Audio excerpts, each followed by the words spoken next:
दोस्तों, बहुत सारे लोगों को शांत रहना सीखना होता है।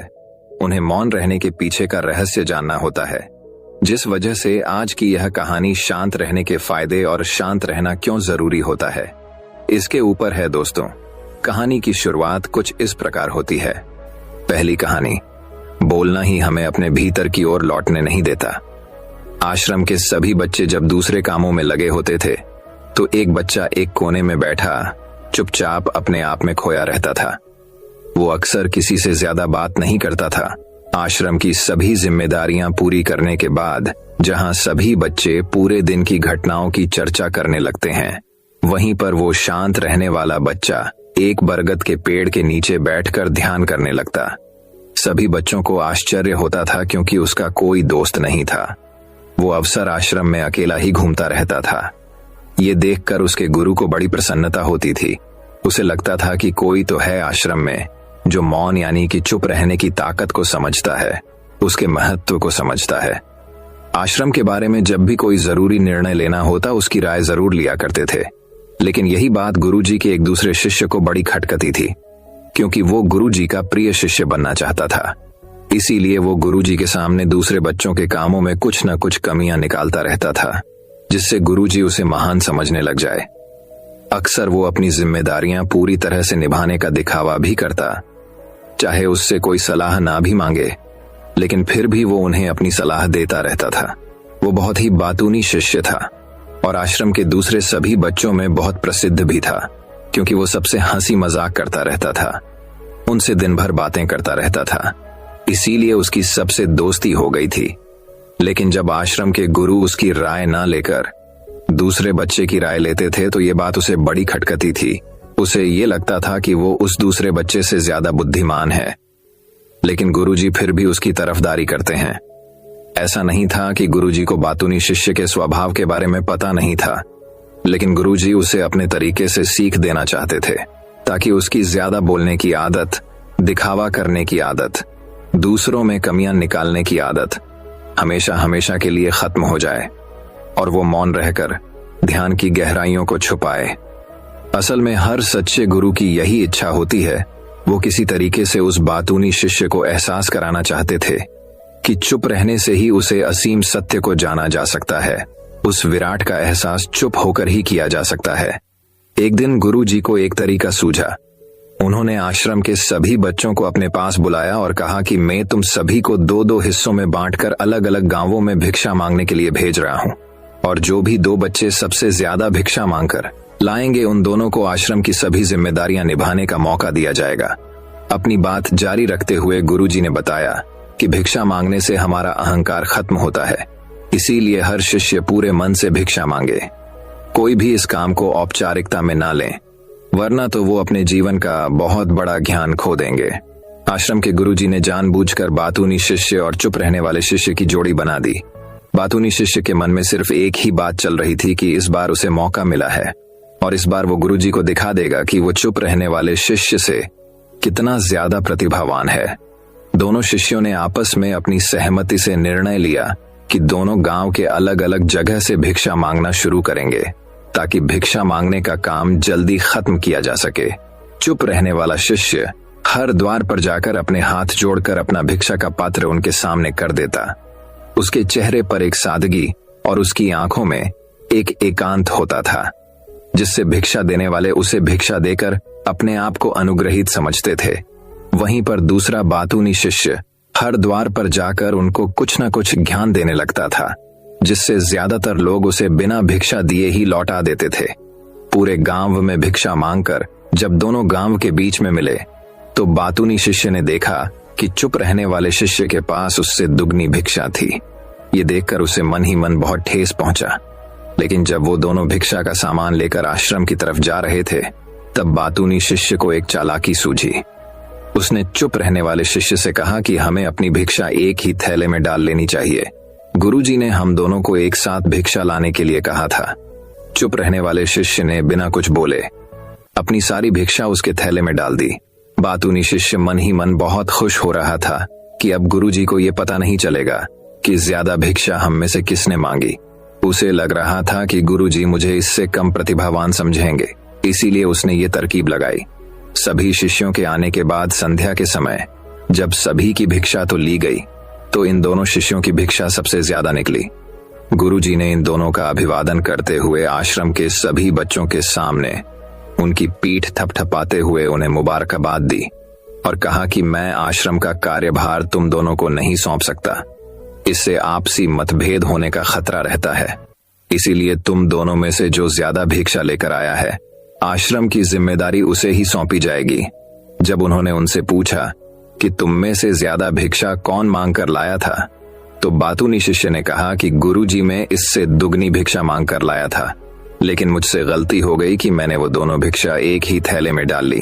मुझे नहीं पता था कि आप ऐसा निर्णय लेने वाले हैं, वरना तो मैं अपनी भिक्षा का थैला अलग ही रखता। इस पर गुरुजी ने चुप रहने वाली शिष्य से पूछा कि क्या तुम इसके बात से सहमत हो? क्या तुम इससे कम भिक्षा लेकर आए थे?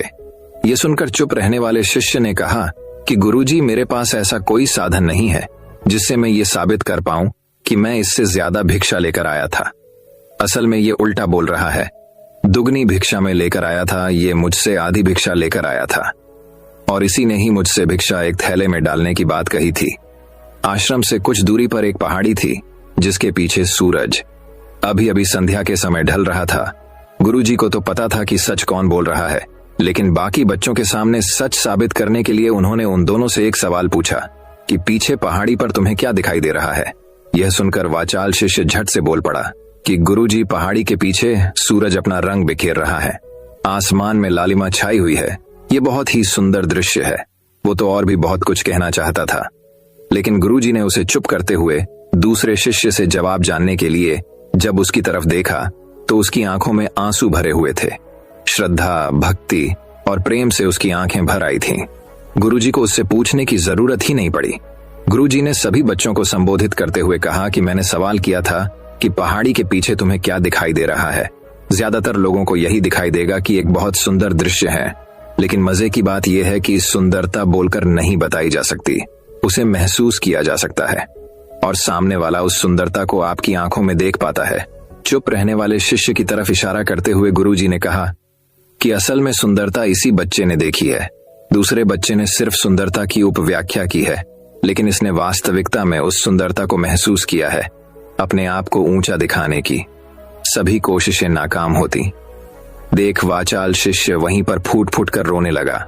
उसको चुप कराते हुए गुरुजी ने कहा कि बेटा, मुझे पहले से पता था कि तुम झूठ बोल रहे हो, लेकिन मैं तुम्हें उस झूठ का एहसास कराना चाहता था।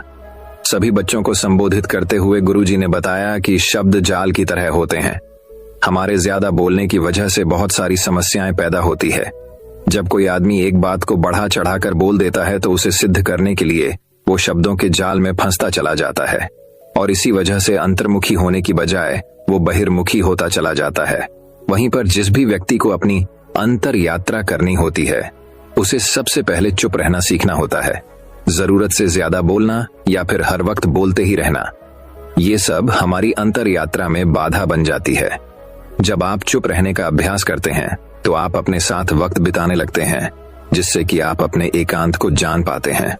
और एक बार अगर मन में एकांत स्थापित हो जाए तो आपकी आंखों में, आपके चेहरे पर वो सादगी, वो एकांत, वो स्पष्टता की झलक, सब कुछ सामने नजर आने लगता है।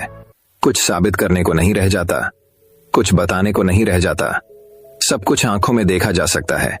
चुप रहने वाले शिष्य की तरफ इशारा करते हुए गुरुजी ने कहा कि अभी जो दृश्य है इस बच्चे ने देखा, वो ज्यादा बोलने वाला आदमी कभी नहीं देख पाएगा। वो अपनी बुद्धि से तर्क वितर्क करता रहेगा कि उसे क्या क्या दिखाई दे रहा है, लेकिन उसमें से यो महसूस कुछ भी नहीं कर पाएगा। उसे दिखाई दे जाएंगे पहाड़, सूरज या फिर उसकी लालिमा, लेकिन उस सुंदरता को, उस विराट को, उस अद्वैत को वो कभी नहीं देख पाएगा। अगर चुप रहने की कला सीखनी है तो तुम्हें सबसे पहले एक बात ध्यान रखनी होगी कि तुम्हें किसी को भी प्रभावित करने की कोशिश नहीं करनी है। ज्यादातर लोग इसी वजह से ज्यादा बोलते हैं क्योंकि वो दूसरों को प्रभावित करना चाहते हैं, अपने आप को साबित करना चाहते हैं और उस साबित करने के चक्कर में वो शब्दों के जाल में फंसते चले जाते हैं और धीरे धीरे वही उनकी आदत बन जाती है। अगर कोई व्यक्ति दूसरों को प्रभावित करना चाहता है तो वो कितने लोगों को प्रभावित कर पाएगा, उसकी ये भूख बढ़ती जाएगी और वहीं संसार में सभी को कभी भी प्रभावित नहीं कर पाएगा। इसलिए यह समझने की बात होती है कि बहिर्मुखी होने की बजाय हम अंतर्मुखी होकर अपने आप को समझ सकते हैं। अपनी बातों को खत्म करते हुए गुरुजी ने अपना आखिरी संदेश दिया। उन्होंने बताया कि अगर कोई व्यक्ति ज्यादा समय तक चुप नहीं रह सकता तो उसे थोड़े समय से अभ्यास करना चाहिए। निश्चित संकल्प लेकर किसी व्रत की भांति दिन में कुछ समय या फिर हफ्ते में कुछ समय या फिर एक दिन चुप रहने का अभ्यास जरूर किया जाना चाहिए। इससे हमारी चुप रहने की आदत धीरे धीरे खुद ब खुद पनपने लगती है, क्योंकि एक बार जब हम चुप रहने लगते हैं तो हमें चुप रहने का आनंद पता चल जाता है। उसके बाद हमें प्रयास नहीं करना पड़ता, बल्कि हमारा मन आनंद की तरफ अपने आप बढ़ता चला जाता है। चुप रहने की कला सीखने के बाद आपकी बुद्धिमानी और आपकी स्पष्टता दोनों में बहुत ज्यादा फायदा होगा। वास्तविकता में जिसे दर्शन कहते हैं वो मौन रहकर ही किया जा सकता है। इसके बाद सभी बच्चों ने कुछ समय चुप रहने का संकल्प लेकर गुरुजी ने अपनी बात खत्म कर दी और सभी बच्चे रात्रि का भोजन करने के लिए एक साथ भोजन कक्ष में पहुंच गए। तो दोस्तों, कैसी लगी ये कहानी आपको कमेंट सेक्शन में जरूर बताना। तो चलिए अब हमारी शांति के फायदे के ऊपर दूसरी कहानी की शुरुआत करते हैं। दूसरी कहानी, गौतम बुद्ध ने कहा, इन 5 जगहों पर चुप रहना सीखो। जो लोग बुद्धिमान हैं वह यह जानते हैं कि शब्द हथियार की तरह होते हैं जिनसे किसी को भी बचाया जा सकता है या किसी को भी मारा जा सकता है। अब आप सोच रहे होंगे कि शब्दों से किसी को मारा कैसे जा सकता है, तो जरा सोचिए। ज्यादातर आत्महत्याओं के पीछे किसका कारण होता है? किसी के पति ने कुछ कहा, किसी के पिता ने कुछ कहा और उन लोगों ने आत्महत्या कर ली। ये आत्महत्या किसके कारण हुई? वो पीड़ित के मन को इतना दुखी कर गए कि उसके मन से वो दुख सहना और ज्यादा बर्दाश्त करना नामुमकिन हो गया और इसी वजह से उन्होंने आत्महत्या कर ली। ऐसे ही आपके शब्द किसी को नया जीवन प्रदान कर सकते हैं। जब कोई आदमी उदास होता है या दुखी होता है तो आपके शब्द उसमें एक नया जोश, एक नया उत्साह भर सकते हैं और एक हारा हुआ आदमी अपने जीवन में एक नई शुरुआत कर सकता है, सिर्फ शब्दों के माध्यम से, हमारी वाणी के माध्यम से। तो अब तक आप ये तो समझ ही गए होंगे कि हमारे शब्द हमारे जीवन को किस तरह निर्धारित करते हैं। शब्दों में कितनी ताकत होती है और किसी से बात करते वक्त हमें कितनी सावधानी से अपने शब्द सुनने चाहिए। आज की जो बौद्ध कहानी मैं आपको सुनाने वाला हूँ उसमें आपको सीधे सीधे तौर पर कुछ ऐसे तरीके पता चलेंगे, कुछ ऐसी परिस्थितियां पता चलेंगी जहां पे आपको हमेशा चुप रहना चाहिए। कुछ परिस्थितियों में अगर आप कुछ नहीं बोलेंगे तो वही आपके लिए सबसे ज्यादा बेहतर होगा। इससे पहले कि आप इस कहानी में खो जाएं, इस चैनल को सब्सक्राइब जरूर कर लें। तो चलिए कहानी शुरू करते हैं। एक बार की बात है, एक युवा लड़का एक बार एक बौद्ध भिक्षु के पास पहुंचा। वो काफी परेशान लग रहा था और उसने बौद्ध भिक्षु से जाकर पूछा कि हे महात्मा, मैं अपने आप से परेशान हूँ, अपने आप से दुखी हूँ। बाहरी रूप से मुझे कोई दुख नहीं है, मैं धन धान्य संपन्न हूँ, मुझे कोई शारीरिक रोग भी नहीं है, लेकिन मैं खुद से परेशान रहता हूँ, अपने मन से परेशान रहता हूँ। अक्सर मेरी बातों को मेरा कोई भी दोस्त गंभीरता से नहीं लेता है और ना ही मेरे परिवार के लोग मेरी किसी बात को गंभीरता से लेते हैं। मैं जो कुछ भी सलाह देता हूँ या तो वह उसे मजाक में उड़ा देते हैं या फिर उसे गंभीरता से लेते ही नहीं है। मेरी बातों को कोई गंभीरता से क्यों नहीं लेता है? क्यों मेरी बातों पर कोई अमल नहीं करता? क्यों मेरी बातों में कोई रुचि नहीं दिखाता? क्या कारण है? कृपया मुझे बताने का कष्ट करें और मेरे मन के इस दुख को दूर करें। यह सुनकर बौद्ध भिक्षु ने कहा कि आज सुबह मैं चालित ध्यान करके वापस आ रहा था। रास्ते में कुछ कौवे कांव कांव कर रहे थे और वहीं पर जब मैं चलता हुआ कुछ दूर आया तो मुझे एक मोर की मधुर आवाज सुनाई दी। ये सुनकर अचानक मेरे मन में ख्याल आया कि कौवे कितना कांव कांव करते हैं, कितना बोलते रहते हैं, लेकिन कोई भी प्राणी कौवे की आवाज को पसंद नहीं करता। मोर हमेशा सही परिस्थिति के हिसाब से बोलता है। जब भी बारिश होने वाली होती है और बादल गरजते हैं और बारिश होने की आशंका होती है, ऐसे में मोर अपनी मधुर आवाज में गाता है जो सभी को प्रिय होता है, सभी को अच्छा लगता है। ऐसे ही अगर इंसान सही परिस्थिति के हिसाब से सही शब्द बोले, सही वाणी बोले, तो वही वाणी दूसरों के लिए संगीत हो जाती है, संगीत बन जाती है और दूसरे लोग तुमसे सम्मोहित हो जाते हैं और वहीं पर तुम्हें सब लोग गंभीरता से लेने लगते हैं। और दूसरी तरफ अगर तुम यूं ही बेफिजूल ऐसे ही बोलते रहते हो, बिना किसी बात के बोले चले जाते हो, तो फिर तुम्हें कोई गंभीरता से नहीं लेता। तुम उस कौवे की भांति हो जाते हो जिसकी वाणी कोई पसंद नहीं करता और बाद में तुम्हें दुख होता है कि तुम्हें कोई गंभीरता से क्यों नहीं लेता। इसीलिए अपने शब्दों को बेहद बुद्धिमानी के साथ इस्तेमाल करना सीखो। अगर तुम नहीं सीखोगे तो समाज में तुम्हें कोई सम्मान या कोई गंभीरता से नहीं लेगा।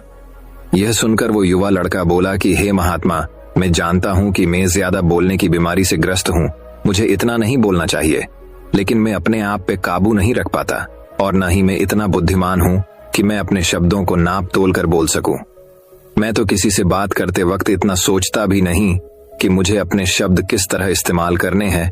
कृपया करके कुछ ऐसी परिस्थितियां बता दीजिए जहां पर मुझे कम बोलना है या फिर बोलना ही नहीं है, हमेशा चुप रहना है। अगर आप मेरा ऐसे मार्गदर्शन कर सकते हैं तो मेरा जीवन आसान हो जाएगा और मुझे ज्यादा दिमाग या अपनी बुद्धि लगाने की भी जरूरत नहीं पड़ेगी। यह सुनकर बौद्ध भिक्षु ने मुस्कुराते हुए कहा कि बेटा, वैसे तो इंसान को हर परिस्थिति में सोच समझ कर ही बोलना चाहिए, लेकिन अगर वो हमेशा होश में नहीं रह पाता है, ध्यान में नहीं रह पाता है, तो मैं तुम्हारे दैनिक जीवन की कुछ ऐसी परिस्थितियां बता रहा हूं जहां पर तुम्हें हमेशा चुप रहना है। अगर तुम ऐसी जगहों पर कुछ बोलोगे तो तुम्हारा अपमान ही होगा या फिर तुम्हें कोई गंभीरता से नहीं लेगा। सबसे पहली जगह है, या यूं कहे ऐसी परिस्थिति जहां पर इंसान को हमेशा चुप रहना चाहिए, वो है जब किसी ऐसे विषय के बारे में बातचीत हो रही हो जिसके बारे में आपको कोई जानकारी ही नहीं है। तो ऐसी परिस्थिति में व्यर्थ में बीच में टांग अड़ाना, अपना ज्ञान देना, व्यर्थ का ज्ञान आपको कुछ पता नहीं है लेकिन फिर भी आप अपना ज्ञान देने के लिए उत्सुक हैं, तो ऐसी जगह पर आपका अपमान ही होगा। जरा तुम खुद सोचो, जब कोई बीमार आदमी अपनी बीमारी के बारे में चर्चा कर रहा हो और आपको उस बीमारी के बारे में कोई भी ज्ञान नहीं है, लेकिन फिर भी आप व्यर्थ में, बेकार में उसे ऐसी ऐसी औषधियां बता रहे हैं जिनका उसकी बीमारी से कोई तालमेल ही नहीं है, तो ऐसे में आप अपनी प्रतिष्ठा अपने हाथों से खो रहे होते हैं और आपको पता ही नहीं होता। ऐसी परिस्थिति में आदमी को हमेशा सुनना चाहिए। ध्यान से सुनना भी एक कला होती है। अगर आप सुनने का दिखावा करेंगे तो कहीं ना कहीं सामने वाले आदमी को ये एहसास हो जाता है कि ये मेरी बात पूरे ध्यान से नहीं सुन रहा है। इसीलिए जब आपको किसी विषय के बारे में पूरी तरह से जानकारी ना हो तो वहां पर केवल अपने कान लगाना ही ज्यादा महत्वपूर्ण होता है, ज्यादा जरूरी होता है। आप उस इंसान की बातें ध्यान से सुन सकते हैं और इसी बीच आप दोनों के बीच एक संबंध पैदा होगा और उस संबंध सच्चा होगा क्योंकि आपने उसके बात को बड़े ही ध्यान से सुना है और इस बात का पता सामने वाले को भी होता है। तो हम बिना कुछ बोले सिर्फ सुनने मात्र से किसी को अपना दोस्त है, अपना मित्र बना सकते हैं। इस बात को हमेशा ध्यान में रखना। दूसरी जगह जहां इंसान को हमेशा चुप रहना चाहिए वो है खाना खाते वक्त खाना। इंसान को हमेशा चुप रहकर खाना चाहिए, मौन रहकर खाना चाहिए। महात्मा बुद्ध और उनके भिक्षु हमेशा चुप रहकर भोजन करते हैं, शांत भाव से भोजन करते हैं, परिपूर्ण होकर भोजन करते हैं, पूरी तरह से करते हैं, एक एक टुकड़े का स्वाद लेकर भोजन करते हैं। और ऐसा भोजन जब आपके शरीर में पहुंचता है तो वो आपके अंग अंग तक ऊर्जा पहुंचाता है। अक्सर हम भोजन करते वक्त कुछ ना कुछ बोलते रहते हैं, कुछ ना कुछ सुनते रहते हैं, लेकिन मौन रहकर पूरा स्वाद लेकर उस भोजन को कभी नहीं करते। हम उस भोजन को करते वक्त आधे अधूरे ही रहते हैं और इसीलिए हमारा शरीर रोगों से ग्रस्त हो जाता है। जरा तुम खुद सोचो, बौद्ध भिक्षु हमेशा भिक्षा लेकर भोजन करता है और भिक्षा भी कितनी बिल्कुल मामूली सी, और वो भी एक वक्त। तो एक वक्त भोजन करने के बाद भी वो इतने स्वस्थ रहते थे, इतने उत्साह, जोश और आनंद से भरे होते थे। और हम तो इतना खाना खाते हैं, इतनी सारी भोजन की सामग्री हमारे लिए उपलब्ध होती है, लेकिन हमारे शरीर में कोई ऊर्जा नहीं होती। इसका सबसे बड़ा कारण होता है कि हम अपना भोजन होश में नहीं करते हैं, परिपूर्ण होकर नहीं करते हैं, मौन रहकर नहीं करते हैं। इसीलिए अपना भोजन हमेशा मौन रहकर ही करो। तीसरी जगह जहां पर अगर आपने चुप रहना सीख लिया तो इसका मतलब यह है कि आपने अपने ऊपर विजय हासिल कर ली। जी हाँ, गुस्से में शांत रहना या चुप रहना इतना आसान नहीं होता है। अक्सर हम गुस्से से भरकर कुछ ऐसे शब्द या अपशब्द बोल जाते हैं जिसका पछतावा हमें हमेशा रहता है, लेकिन जुबान से निकला हुआ शब्द वापस नहीं हो सकता, उस शब्द को मिटाया भी नहीं जा सकता। अब वो जिंदगी भर हमारे दामन से जुड़ चुका है और वो गुस्से में बोला गया। अब शब्द हमारे मन को समय समय पर बेचैन करता रहता है, दुखी करता रहता है, लेकिन गुस्से के वक्त चुप रहना सीखना भी एक बहुत बड़ी कला होती है। गुस्से में आदमी का अपने ऊपर काबू कहाँ रहता है, अपनी इंद्रियों को वश में कहाँ रख पाता है। इसीलिए इस कला को आप तभी सीख सकते हैं जब आप गुस्सा भी होश में रहकर कर पाए।